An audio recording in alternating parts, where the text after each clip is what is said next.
Good morning, all of you, respected listeners, dear listeners. हमारे यहाँ the Hindu बड़ा एक रेपुटेड सा न्यूज़पेपर है। नेशन वाइड न्यूज़ पब्लिश करता है अपने पेपर में। जब पढ़ा तो लोग अलग अलग प्रकार से अपनी ऊर्जाओं को, अपनी एनर्जी को एक्सरसाइज करते पाए गए। स्टालिन सरकार जो है तमिलनाडु डीएम की, वो वीसी अपॉइंटमेंट को लेकर एक प्रपोजल, एक बिल विधानसभा में लेकर आया ही है उनकी सरकार स्टालिन की। कांग्रेस चिंतन शुरू कर रही है और आगे 2024 में कैसे लड़ें जीत के लिए। और कॉन्फेडरेशन ऑफ इंडियन इंडस्ट्री के चेयरमैन की कुछ समस्या अलग है। केंद्रीय मंत्री किशोर साहब गरीबी को धर्म परिवर्तन का एक प्रमुख कारण मानते हैं। यानी इन सभी चर्चाओं के बाद में मैं उसी निष्कर्ष की तरफ पढ़ूँगा। इन सभी विभूतियों की बातों से जो निष्कर्ष की तरफ मैं बढ़ा कि मुख्य चर्चा जो करने की बात थी उन्होंने फ्यूल प्राइसिंग पर की, वो सरकार डिसाइड करती रही। सरकार भी अपने हिसाब से नीतियाँ बनाती है। प्रमुख बात यह है गरीबी कैसे दूर हो। कुपोषण की चर्चा करने की जरूरत नहीं, फ्यूल प्राइसेस की ज़रूरत नहीं। फ्यूल प्राइसेस जो लोग सुरक्षित जिन्हें पैसा आता है वो अफोर्ड कर लेंगे, बट जीरो इनकम कैसे अफोर्ड करें? वो तो 5 रुपये लीटर को भी नहीं कर पाएगा। मैं CII confederation of Indian industry के जो चेयरमैन साहब हैं उनको बताना चाहता हूँ, भैया वो तो 5 भी नहीं कर पाएगा। आप 100 के लिए चिंता जता रहे हो। कहने का मतलब जॉब राइट। चिंतन शिविर वालों को, भाइयों को बता रहा हूँ, 402 में से 2 नंबर अगर कोई लिया है 403 में से, तो शायद उसके पापा पीटेंगे उसे, कहते हुए कि तेरे को शर्म नहीं आती। विरोधियों की, औरों की, कॉमन लोगों की बात छोड़िए, सबसे जो निकटतम पवित्र रिश्ता है वो झुंझला उठेंगे। क्या है तेरा रिजल्ट? काम नहीं करता। तो मैं उनको भी कहता हूँ कि आप ज़मीन पर खड़े पढ़े लिखे युवाओं से, यूनिवर्सिटी में अध्ययन छात्रों से, सरपंच साहिबान से मैं देखता हूँ कि वो अपनी जो उनकी वो मंडली है उससे बाहर नहीं आना चाहते। ज़्यादा वो लोग इस तरह के जो ज़्यादा महत्वाकांक्षी लोग हैं उन लोगों को न पालें, युवाओं को। और युवाओं से ज़्यादा मैं उनको कहूँगा फिलहाल उनके पास एक बहुत बड़ा अच्छा अवसर बना सकते हैं। महिला दबदबे वाली पार्टी बना दे, जॉब राइट पर बात करें। ये जितने किशोर हैं उनको उधार लाने की जरूरत ही नहीं उनको, वो अपने घर आराम करे और भी दूसरी जगह सेवाएं देते हैं। ये 2 चीज़ों पर चिंतन शिविर में जो लोग कर रहे हैं बात, तो वो अपने इसी पर ध्यान केंद्रित कर लें। महिलाओं को भारी मात्रा में दल में उपस्थिति, सरपंचों से सुझाव मांगे। सरपंच साहिबान जो हैं वो ज़मीनी स्तर के खिलाड़ी होते हैं। हवाई यात्री अलग होते हैं जो जाते देखते हैं किसी चीज़ों को, कल्पनाएँ करते हैं बंद कमरे में। उन लोगों का बड़ा एक प्रैक्टिकल अभ्यास होता है कि वोट सर्जन कहाँ से होता है, वोट कैसे होता है। और जॉब राइट पर वो निश्चित रूप से चैनल उनसे फिर कर रहा है। किसी शिविर को ज़्यादा आयोजित करने की जरूरत नहीं। 2 बातों ध्यान कर लें, उनका तो आगे फिर फैसला भगवान या भारतीय जनता करेगी कि अब महिलाओं की बाहरी भरकम उपस्थिति और युवाओं की, एक वो अपनी पार्टी से बूढ़ी सिपाही वो निकाल दें। ये भी बताऊँ खास रूप से नए बच्चों आने दें। लंबे समय तक अब लाभ नहीं मिले तो वो लंबे समय तक 50-60 साल तक पार्टी सेवा कर पाएंगे संगठनों में या दूसरी तरह से। तो 2 चीज़ों को तवज्जो दे सकते हैं। उनकी हालात बहुत ही दयनीय उसकी उनको खुद को पता है, तो ये सुधार की तरफ करके दिखाएं। कुछ 2% ही एकदम ज़रूरी नहीं में उनके पंख लग जाए उड़ने के लिए, परंतु उनको सकारात्मक गिरने से वो बचेंगे, बल्कि ऊपर की तरफ चलेंगे। ये बात तय। ये मैं रिसर्च के रूप में बता रहा हूँ चिंतन शिविर वाले भाइयों को कि आप 2 बदलाव कर लें। आपको जरूर निश्चित रूप से थोड़ी गौ माता पर भी चर्चा कर लें। ऐसे मुँह बंद नहीं रखें। गाय भारत की बेटी है, इसकी चर्चा करना वो लाजमी है। सबका हक करते हुए मैंने पहले बताया था, उनको लाभ मिलेगा। चाहे 1% मतों का लाभ भी बिल्कुल दावे में कहा जा रहा है। इस पर वो करें, मनन करें इस बात पर। चलो रिटायर वो आदमी जो है ना, बोलो मैं 2 बार आ गया, मैं 9 बार आ गया, उन लोगों का जमा बढ़ा कर नहीं करें। थोड़ी सी नई परत भी आने दें। ताकि वो लोग कुछ नयापन लेकर आएँ।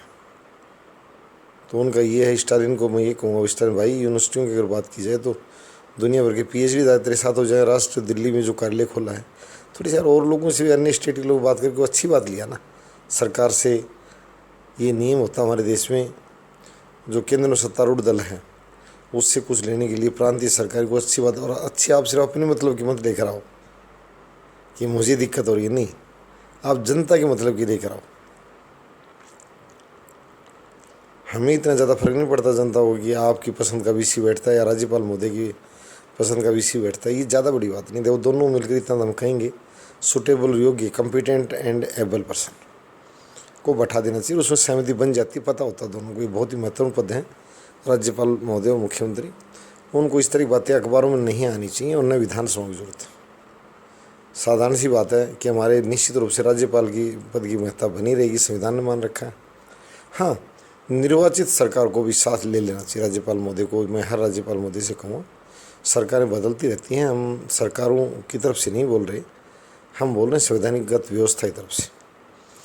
तो हर अवस्था में राज्यपाल महोदय, चाहे केंद्र में किसी भी दल की सरकार, राज्य में किसी की हो, इस बात को सभी को निभाना होगा, संवैधानिक आस्था दिखानी होगी कि दोनों के बीच में टकराव तो ये दिखाई नहीं देना चाहिए।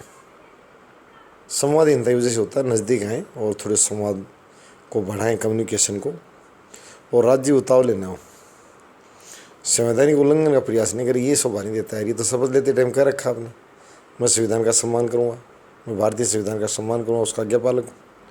तो धैर्य रखें। और जॉब राइट पर मैं उसी पर कहा कि जॉब राइट का मतलब PhD होल्डर्स, जिन बच्चों ने शोध किया, अपनी जवानी के 20-22 साल खपाए हैं और करोड़ों रुपये धन खपाया है शिक्षा में, अपनी जेब से, अपने परिवार की मेहनत का कमाई में से, इसके लिए बहुत पैटर्न की सुधार की जरूरत है। स्टालिन को सिर्फ VC की समस्या नज़र आ रही है, ममता को VC की समस्या नज़र आ रही है, नहीं, हमें समस्या भारतीय समाज की आ रही है कि वो खुद भी मांग करें, सत्तारूढ़ दल से भी करें और स्वयं भी इस चीज़ के लिए आगे आए। इससे क्या होगा कि अच्छाई जन्म देती है कि हम इस तरह का सुधार लागू करने को तैयार हैं अगर केंद्र सरकार करे, और एक ट्रेडिशन डेवलप होता है, इसमें सरकार को साथ आना होता है। जो जन मुद्दे होते हैं उनसे दूर कोई सरकार नहीं जा सकती। वो धीरे धीरे जब उनको पता लगता है कि जनता में ये चीज़ बहुत तेज़ी से बढ़ चुकी है, तो उस सरकार स्वयं भी साथ आ जाती है। जैसे पहले दिल्ली सरकार, आप सरकार ने मुद्दा उठाया था कि बगैर परीक्षा के इन बच्चों को प्रमोट कर दो, ज़िंदगी से बड़ा क्या है, ये बातें आई थी। तो बाद में केंद्र सरकार ने, प्रधानमंत्री मोदी ने स्वयं पहल की इस बात के लिए कि भाई इस तरह के माहौल में तो परीक्षा का आयोजन उचित नहीं होगा। तो काफ़ी बच्चों को राहत दी केंद्र सरकार ने। तो टकराव की वाली कोई बात नहीं, अच्छी बात लेकर आइए। आप जॉब राइट पर बात कीजिए। मैं स्टालिन को बता रहा हूँ, यूनिवर्सिटीज़ में भर्ती के लिए जो PhD धारक, आप ये कि ये देश के जितने भी PhD होल्डर्स हैं उनको मैं आमंत्रित करता हूँ तमिलनाडु में, उन सभी को नियोजित करो मेरे यहाँ उच्च शिक्षा का स्तर बढ़ाने के लिए। तो बहुत ज़्यादा तूफान उठ जाएगा। स्टालिन भाई, आप एक बार इस तरह की अच्छी बातें करके देख लीजिएगा। और कांग्रेस महासचिव से मैं यही कहूँगा, या कांग्रेस मुखिया से, जो भी ये भाई राहुल सोनिया जो भी कर रहे हैं, कि आप चिंतन शिविर से ज़्यादा जॉब राइट पर आए और बता दो दीजिए आप क्या चाहते हो, कहाँ हिस्सा आ रही है आपको इसमें। आपके पास मुद्दे हैं ही नहीं,